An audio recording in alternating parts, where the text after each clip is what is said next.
Dad sent me, 15F, to boarding school at a young age. Now he's upset that I don't like to spend more time with his family during the summers.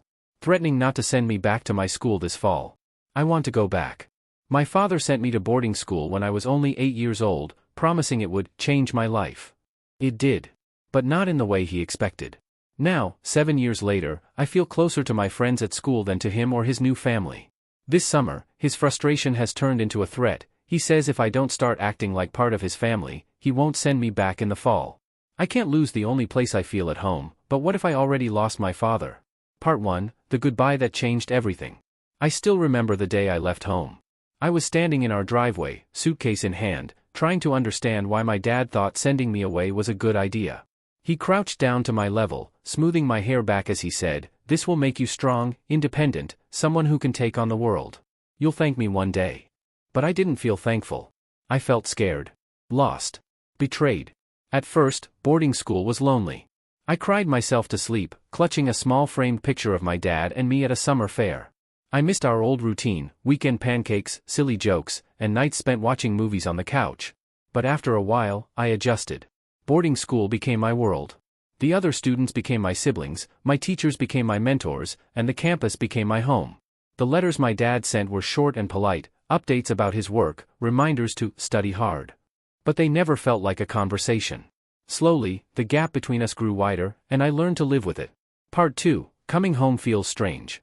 Every summer, I return to my father's house. But it's not really my home anymore. Things have changed. He remarried, had 2 young kids, and built a family routine that doesn't include me. When I walk through the door, I'm greeted warmly enough, but I can feel it, the distance. The little ones don't know what to make of me. My stepmom tries to be polite, and my dad, he tries to act like nothing has changed. But everything has. I do my best to fit in. I sit through family dinners, attend outings, and try to play with the kids. But deep down, it feels like I'm visiting someone else's life.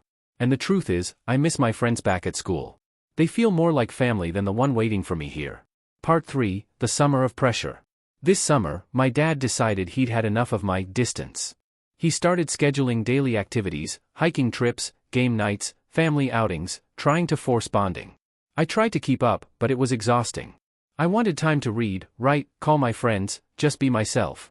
One evening, after I told him I wanted to skip a family movie night to finish a book I'd been reading for weeks, he snapped. "You'd rather spend time with imaginary people than your real family," he said, his voice sharp.